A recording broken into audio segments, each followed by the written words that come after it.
Y cuando me llegó el correo de qué se iba a tratar esta mesa, me dio un poco de escalofrío contar la experiencia personal. No esto lo conversan en los bares, ¿no? En los pasillos o en los congresos, sino porque en Francia desde hace unos años se está haciendo la egohistoria y fueron convocados en un momento para escribir sobre la historia de sus trabajos y cómo se habían iniciado Michel Perrault, entre otros. Entonces me dio un poquito de impresión ser convocada. Yo pertenezco, y no quiero parecer más joven, en absoluto, pero pertenezco a otra generación. Acá los compañeros estaban hablando de que ellos cursaron sus carreras universitarias durante la dictadura. En mi caso no fue así. No voy a decir en qué grado estaba cuando fue el golpe, pero mi ingreso a la universidad fue en el año 87, en plena, ¿cómo se llamó en ese entonces? Primavera democrática de la universidad, con la gran novedad del ingreso irrestricto en ese momento. Y entré a esta facultad que hoy nos convoca. Yo estudié Derecho por esos años y la verdad que era un momento muy interesante para trabajar sobre todo en el campo del derecho en ese momento, que nos movilizaban, bueno, los juicios a las juntas, después toda la reforma que tenía que ver con el derecho de familia, el divorcio, la patria potestad compartida, digamos.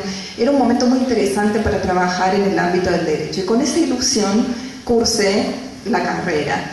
Hasta que, llegando a los últimos años, me di cuenta que el derecho, en lo que específicamente se refería, que era el nivel de formación que nos daban aquí, que era el campo profesional, el litigio específicamente, o la magistratura, no era lo mío, literalmente, y empecé a tratar de buscar una salida a esta carrera que había sido muy larga y de 6 años.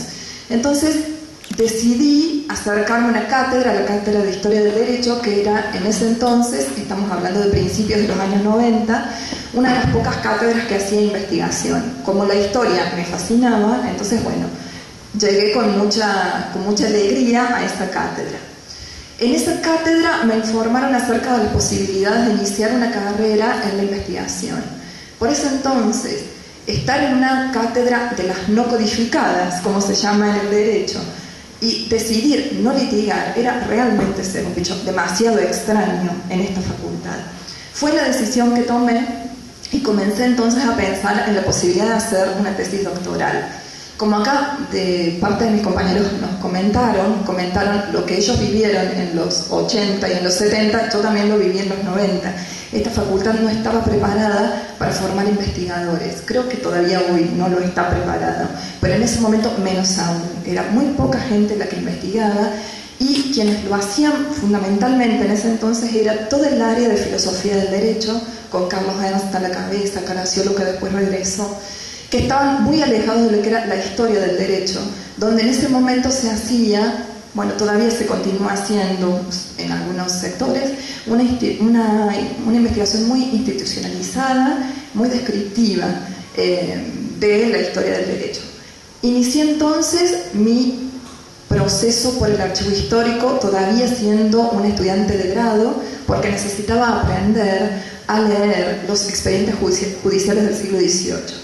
Había decidido estudiar todo lo que tenía que ver con el derecho penal. En ese entonces no tenía la cosa cerrada, pero sí tenía que aprender paleografía, porque obviamente la Facultad de Derecho no me daba esos instrumentos, y estuve 2 años largos en el archivo histórico intentando leer expedientes y hacer un relevamiento preciso de los expedientes judiciales del último cuarto del siglo XVIII. Me recibí de abogada y ahí decidí entonces hacer el doctorado en Derecho. Por ese entonces, estoy hablando del año 93, no era habitual que la gente recién recibida y que tenía 24 años decidiera hacer un doctorado. Aquí también se explicitó eso. Era muy extraño. Incluso recuerdo el día que fui a defender mi proyecto de investigación, el director del Centro de Investigaciones de la facultad en ese entonces me preguntó: ¿dónde está tu mamá? ¿Cuándo va a venir a defender el proyecto? Y en realidad era yo la que estaba esperando, muy disfrazadita de abogada en ese entonces, esperando por, ¿no es cierto?, defender mi proyecto. Era muy raro, y eso fueron barreras institucionales importantes en ese entonces. Hoy ya no existe eso, la gente se doctora siendo muy joven, incluso también en la Facultad de Derecho, pero en ese entonces era bien complejo. La posibilidad de obtener becas también era complejo en ese entonces. El CONICET era absolutamente inalcanzable para nosotros desde el interior del país. La única opción que ya teníamos por los años 90 era la CECID, también había serias cantidad de cupos, había cupos muy específicos.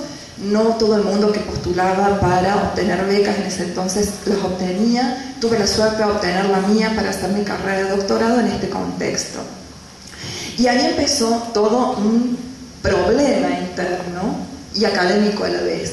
Porque a medida que fui transitando el inicio de mi proyecto de tesis, yo había pensado en trabajar en ese entonces las mujeres procesadas por la justicia capitular de Córdoba a finales del siglo XVIII, me daba cuenta que todos los instrumentos que me ofrecía la historia del derecho a mí no me bastaban, no me alcanzaban, no me terminaba de convencer las hipótesis que habíamos pensado para ese proyecto de tesis, me parecía que eran absolutamente insuficientes.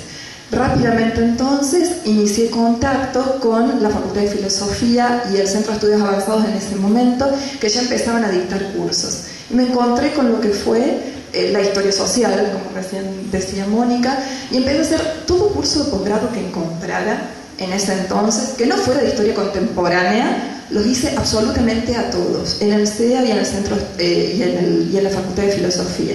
Y fue en la Facultad de Filosofía y Humanidades, en el CIFI, donde me encontré con un curso que dictaban Dora Selton, Mónica Girardi y Adrián Carbonetti. Los escuché a ellos, no estaba todavía Eduardo estaba, no me acuerdo de Eduardo, en ese curso, pero ellos ya trabajando desde la demografía, desde la familia, en el caso de Adrián, que ya estaba con sus proyectos sobre salud y enfermedad, comenzaron a hincar en mí el diente de acercarme a la historia social, a los datos de la demografía histórica, y así seguí. Me permití perderme por unos años, aún con beca, tratando de alguna manera, entrar en lo que era la historia. Solamente yo sabía que con la historia social podía hacer algo en relación a mi tesis doctoral. Y por supuesto la historia de las mujeres. Michel Perrot y Georges Duby, a principios de los 90, ellos escribieron la historia de las mujeres. Toda la bibliografía de Asunción Larraín también me vino muy bien en ese entonces, y fue una gran etapa de formación que yo no había tenido en el grado, y la hice en esa instancia, con lo cual mi tesis me llevó algo así como 10 años de redacción, literalmente.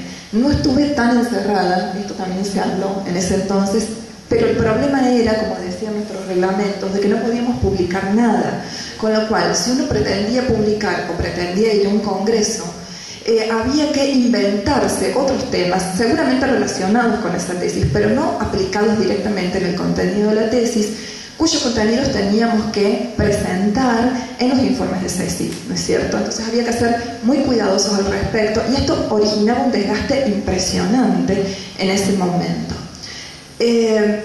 La cuestión de género apareció en mis trabajos cuando estaba en el medio de la redacción de la tesis. Dora Barrancos tiene un excelente artículo publicado en la Aljaba Nueva Época a mediados del año 2004, donde ella expresa que a principios de los 90 ella aún así hacía género, pero no era consciente de la categoría en realidad, ¿no es cierto? Y no se expresaba con claridad hasta hasta los años 93 específicamente, ¿no es cierto? A mí me pasó lo mismo, pero unos años después que ella. Yo trabajaba con la cuestión de género, pero no tenía la categoría concreta a nivel teórico, pero sí la tenía internalizada. Entonces eso también fue un trabajo tremendo a la hora de poder cerrar una tesis doctoral. Termino la tesis de doctorado. En ese momento, ya hacía un año al menos, que Dora Selton había iniciado esta suerte de interrogatorio amigable. ¿Cuántos años tenés? ¿Cuánto te falta para la tesis? ¿No te interesaría entrar al CONICET?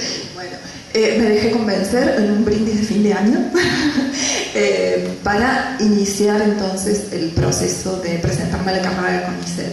Y ahí, en esa presentación, que fue en enero de 2005, que dio como resultado el ingreso de 500 nuevos investigadores al CONICET después de las políticas que se originaron desde el Ministerio de Educación de ese entonces, nos encontramos con términos que hoy son parte de nuestra carne habitual, ¿no? publicar en revistas indexadas, que no sean endogámicas, cuidado con la publicación de libros, ¿no es cierto?, que no sean endogámicos, son casi peligrosos, ¿no es cierto?, para el resultado de nuestras investigaciones. Y bueno, toda esta suerte de aritmética que se ha inventado en el CONICET para poder ingresar, para poder sostenerse en él y para poder aprobar nuestros informes.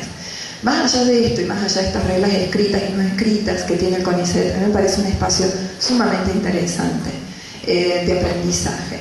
Contar con unidades ejecutoras, en particular mi caso, en el CIEX es también fundamental. Son espacios de trabajo muy interesantes, donde uno trabaja con otros, donde uno se articula con otros y aprende muchísimo, donde puede formarse y formar personas también. Pero sobre todo me parece, no sé si les va a servir esto lo que les voy a decir, pero en esta suerte de aritmética tan compleja que tenemos que cumplir a la hora de hacer nuestros informes, me parece que lo más importante, más allá de tomarlo en cuenta, porque eso depende de nuestros sueldos y depende de nuestras becas, es intentar relajarse, intentar disfrutar de las investigaciones que uno hace. Esto comparto lo que dice Dora Barrancos, que hay que tener una suerte de atracción sexual prácticamente con el tema de investigación para que las cosas funcionen y salgan, ¿no es cierto? Es tratar de disfrutar también y permitirse muchas cosas. No funcionar en pos de lo que dice el formulario de CONICET. Me parece que la investigación es otra cosa, literalmente es otra cosa, y también intentar salir un poco de estos espacios académicos y compartir nuestros resultados en otros lugares. Como parte del cuestionario que nos enviaron tentativo de esto, nos decían qué relación tiene su investigación con la extensión, ¿no es cierto? Bueno, la extensión también es un espacio que se ha profesionalizado mucho. En mi particular caso, trabajando con mujeres en el antiguo régimen y en la actualidad procesadas por la Inquisición, yo les diría que extensión no es en este momento un área prioritaria de mi trabajo. Es imposible abarcarlo todo, pero sí he trabajado denodadamente por la divulgación. La divulgación es absolutamente otra cosa, obviamente, pero yo creo que es fundamental para poder conectarnos, ¿no es cierto?, con la sociedad, no estar fuera de la sociedad, no encerrarnos en nuestra burbuja, y me parece fundamental también de llevarlo no solo a las aulas de grado, de posgrado, sino también a los medios para que se conozcan nuestros trabajos y para ayudar a las personas o a otros que no conocen estos temas a pensar la historia u otras disciplinas desde otro lugar. Muchas gracias.